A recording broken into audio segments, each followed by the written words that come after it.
আল্লাহ আল্লাহ বলতে বলতে মরণ যেন হয়। বলেন আল্লাহ আল্লাহ বলতে বলতে আল্লাহ মরণ কালে জবান যেন, মরণ কালে জবান যেন কালে মানসিব হয়।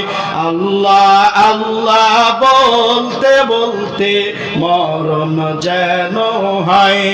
বলেন আল্লাহ আল্লাহ বলতে বলতে মরণ যেন হয়।